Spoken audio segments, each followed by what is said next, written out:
রাতের বেলায় দ্রুত গতিতে ছুটে চলেছে একটা ট্রেন, আর তার মধ্যেই 40 জন ডাকাতের সঙ্গে যুদ্ধ চালাচ্ছে একজন আর্মি অফিসার। হ্যাঁ, ঘটনাটা কাল্পনিক মনে হলেও এটা একটা বাস্তব ঘটনা, আর এই সত্য ঘটনার ওপর ভিত্তি করেই বর্তমানে তৈরি করা হয়েছে কিল মুভিটি। তাহলে চলুন আর কোনো কথা না বাড়িয়েই শুরু করা যাক এই অসাধারণ মুভিটার এক্সপ্লেনেশন। গল্পে শুরু হয় ন্যাশনাল সিকিউরিটি গার্ডের একটা টিমকে দেখিয়ে, যারা কিছু সময়ের মধ্যেই পালংপুর কম্পার্টমেন্টে পৌঁছায়। আর সেখানেই আমরা ন্যাশনাল সিকিউরিটি কমান্ডার অফিসার অমৃতকে দেখতে পাই। অমৃত সেখানে পৌঁছানো মাত্রই তার সবথেকে কাছের বন্ধু বীরেশের সঙ্গে দেখা করে। তারপর সমস্ত অস্ত্রশস্ত্র জমা দিয়ে তারা যে যার রুমে ফিরে যায়। রুমে ফেরা মাত্রই অমৃত তার ফোনটা হাতে নিয়ে দেখে তার গার্লফ্রেন্ড বেশ কয়েকদিন ধরেই তাকে একাধিক মেসেজ এবং কল করেছে, কিন্তু একটা ইম্পর্ট্যান্ট মিশনে থাকার কারণে সে এইগুলি লক্ষ্য করেনি। তবে এখন মেসেজগুলি পড়ে সে বুঝতে পারে আজ তার গার্লফ্রেন্ড অর্থাৎ তুলিকার এঙ্গেজমেন্ট। তার বাবা জোর করেই তাকে এঙ্গেজমেন্টটা করাচ্ছে। অমৃত এটা জানা মাত্রই তৎক্ষণাৎ তার বন্ধু বীরেশের সাথে তুলিকার বাড়ির উদ্দেশ্যে রওনা দেয়। তবে সেখানে পৌঁছে সে বুঝতে পারে সে আসতে অনেক দেরি করে ফেলেছে, অর্থাৎ তুলিকার এঙ্গেজমেন্ট আগেই হয়ে গেছে। অমৃতের এটা দেখে অনেক মন খারাপ হয়। যতই হোক, নিজের পছন্দের মানুষকে অন্য কারো হতে দেখাটা মেনে নেওয়া সত্যিই অনেক কষ্টকর। ঠিক এই মুহূর্তেই তুলিকা অমৃতকে বলে, আরে পাগল, তুমি এত চিন্তা করছো কেন? আমার তো শুধু এঙ্গেজমেন্ট হয়েছে, বিয়ে তো নয়। বিয়ে আমি তোমাকেই করব। তখন অমৃত তাকে বলে, তাহলে চলো আমরা পালিয়ে যাই। কিন্তু তুলিকা তাকে বলে, আমাদের পালিয়ে কোনো লাভ নেই, কারণ আমার বাবার পোষা লোকেরা ঠিক আমাদেরকে খুঁজে বের করবে। এর থেকে ভালো কাল যখন আমরা ট্রেনে করে দিল্লি যাব, তুমিও আমাদের সঙ্গে চলো এবং আমার বাবার সঙ্গে কথা বলে তাকে মানিয়ে নিও। যাই হোক, এরপর সিন শিফট হয় এবং দেখা যায় তুলিকা ও তার পুরো ফ্যামিলি ট্রেনে করে দিল্লির উদ্দেশ্যে রওনা দিয়েছে। আর ঠিক ওই ট্রেনের মধ্যেই আমরা বীরেশ এবং অমৃতকে দেখতে পাই। এর মধ্যেই অমৃত সুযোগ বুঝে তুলিকার সঙ্গে দেখা করতে চলে আসে এবং সেখানেই সে তুলিকার হাতে একটা রিং পরিয়ে নিজেদের এঙ্গেজমেন্টটা কমপ্লিট করে। এরপর যে যার কম্পার্টমেন্টে ফিরে যায়। ঠিক এই সময় ট্রেন একটা স্টেশনে গিয়ে থামলে খুব সহজ সরল দেখতে এক ব্যক্তি ট্রেনে ওঠে।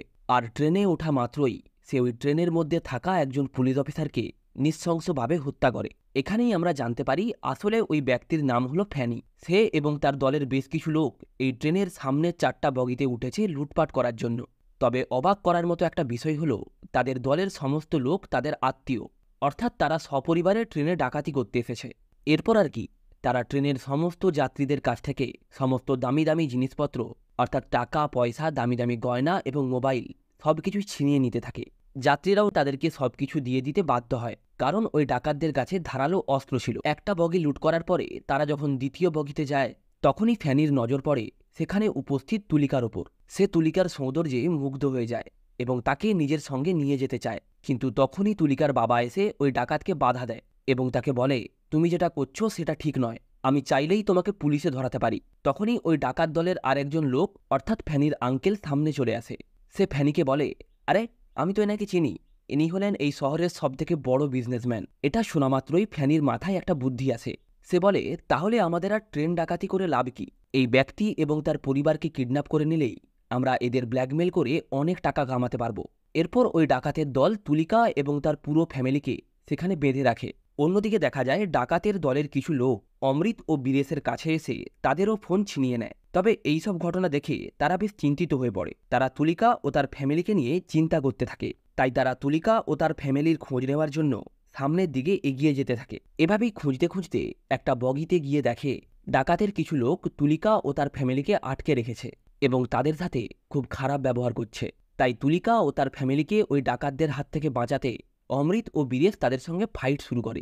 এই ফাইট চলাকালীন বীরেশ এক ডাকাতের পেটে ছুরি গেঁথে দেয়, যা দেখে ডাকাতের লোকেরা অনেক ভয় পেয়ে যায় এবং অমৃতকে আহত করে কোনো রকমে সেখান থেকে পালিয়ে যায়। এই সময় তুলিকার মা অমৃতকে বলে, আমাদের ছোট মেয়ে বাথরুমে গেছে, সে এখনো ফিরে আসেনি। তখন অমৃত তাদের আশ্বাস দিয়ে বলে, আমি কথা দিচ্ছি আমি থাকতে তার কোনো ক্ষতি হবে না। এরপর অমৃত তুলিকা ও তার পুরো ফ্যামিলিকে সামনের একটা বগিতে নিয়ে যায়। তবে সে ভালোভাবেই জানতো ওই ডাকাতরা তাদের খোঁজে নিশ্চয়ই এখানে আসবে। অন্যদিকে দেখা যায় ফ্যানি এবং তার দলের বাকি লোকেরা তাদের দলের ওই মৃত ব্যক্তিটির কাছে আসে, যাকে বীরেশ কিছুক্ষণ আগেই হত্যা করেছে। এখানে বোঝা যায় আসলে যে ব্যক্তির হত্যা করা হয়েছে সে হলো ফ্যানির আঙ্কেল। ফ্যানি তার আঙ্কেলের মৃতদেহ দেখে রাগে ক্ষোভে জ্বলে ওঠে এবং তুলিকা ও তার পুরো ফ্যামিলিকে খুঁজতে খুঁজতে সেই কম্পার্টমেন্টে চলে আসে। তবে বীরেশ এবং অমৃত এর জন্য আগে থেকেই প্রস্তুত ছিল, তাই তারা আচমকাই ওই ডাকাত দলের উপর আক্রমণ করে এবং এক এক করে প্রায় অনেক ডাকাতকেই আহত করে দেয়। ঠিক এই সময় ফ্যানি একটা বাচ্চার গলায় ছুরি ধরলে অমৃত ও বীরেশ দুজনেই থামতে বাধ্য হয়। এই সুযোগেই ফ্যানি অন্য এক ডাকাতের কাছ থেকে বন্দুক নিয়ে বীরেশের বুকে গুলি চালিয়ে দেয়। অমৃত কোনো রকমে গুলি বিধ্বস্ত বীরেশকে নিয়ে অন্য একটা রুমে ঢুকে দরজা বন্ধ করে দেয়। তবে ফ্যানিও এত সহজে ছেড়ে দেওয়ার পাত্র নয়। কিছুক্ষণের মধ্যেই সে এবং তার লোকজন পুনরায় তাদের উপর আক্রমণ করে। তবে এইবার ফ্যানি বীরেশের বুকে ছুরি গেঁথে দেয় এবং তাকে অন্য কামরায় এনে দরজা লক করে নেয়। এই সময় দুর্ভাগ্যবশত ফ্যানির আঙ্কেলের ছেলে অমৃতের কাছেই রয়ে যায়। তারপর আর কি, অমৃত তাকে প্রচুর মারধর করে এবং জিজ্ঞাসা করে, তোদের কতজন লোক এই ট্রেনে আছে? এখান থেকে সিন শিফট হলে দেখা যায় ওই ডাকাতদের দলের একজন লোক তাদের লিডার বনিকে ফোন করে বলে, আমাদের দলের অনেকেই মারা গেছে, এমনকি তাদের সঙ্গে আপনার ভাইও মারা গেছে। এখানে বলে রাখি, আসলে বনি হলো ফ্যানির বাবা, আর সে এই পুরো দলটাকে চালনা করে। তো যাই হোক, নিজের ভাইয়ের মৃত্যুর খবর শুনে সে পরের স্টেশনেই ট্রেনে ওঠে এবং ভাইয়ের মৃতদেহ দেখে প্রায় পাগল হয়ে যায়। সে তার সব লোকদেরকে আদেশ দেয় যে এই কাজটা করেছে তাকে যেন খুব দ্রুত ধরে আনা হয়, কারণ সে তার ভাইয়ের মৃত্যুর বদলা নিতে চায়। অন্যদিকে দেখা যায় অমৃত তুলিকার কাছে এসে তাকে সেলফ ডিফেন্ডের জন্য একটা ছুরি দেয় এবং তারপর নিজের বন্ধু বীরেশকে বাঁচানোর জন্য বেরিয়ে পড়ে। তবে এখানেই সে সবথেকে বড় ভুলটা করে ফেলে, কারণ সে যখন সামনের বগিতে গিয়ে ওই ডাকাতদের সঙ্গে ফাইট করছিল, ঠিক তখনই ফ্যানি কোনোভাবে ট্রেনের উপরে উঠে তুলিকার কাছে চলে আসে। তুলিকা তার ভয়ে সেখান থেকে দৌড়ে সামনের কামরায় আসতে চায়। তখন সে লক্ষ্য করে সামনের কামরার দরজাটা ভেতর থেকে লাগানো, আর ঠিক তার অপর পাশেই অমৃতকে কিছু ডাকাত আটকে রেখেছে।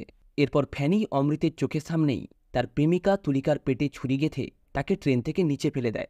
অমৃত নিজের ভালোবাসার মানুষকে এভাবে চোখের সামনে মরতে দেখে রাগে পাগল হয়ে ওঠে। সে এক এক করে সমস্ত ডাকাতদের নৃশংসভাবে মারতে শুরু করে, এমনকি সে সিলিন্ডার দিয়ে একটা ডাকাতের মাথাও থেঁতলে দেয়। এই সিনটা সত্যিই অনেক ভয়ানক ছিল। এখান থেকে একটা জিনিস স্পষ্ট বোঝা যায় যে রক্ষক যদি কখনো ভক্ষকে পরিণত হয় তাহলে সে কতটা ভয়ানক হতে পারে। এদিকে অমৃতের এমন ভয়ানক রূপ দেখে অনেক ডাকাত প্রাণ বাঁচাতে ট্রেন থেকে ঝাঁপ দেয়। এসব দৃশ্য দেখে ফ্যানির বাবা অর্থাৎ ওই ডাকাতের দলের লিডার খুব ভয় পেয়ে যায় এবং ফ্যানির গলায় ছুরি ধরে বলে, কি দরকার ছিল ওই মেয়েটাকে মারার? তোমার এই একটা ভুলের কারণে আমাদের দলের এতগুলো লোক প্রাণ হারিয়েছে। এখান থেকে স্পষ্ট বোঝা যাচ্ছিল অমৃতের ভয় তাদের মনের কতটা গভীর অবধি পৌঁছেছে।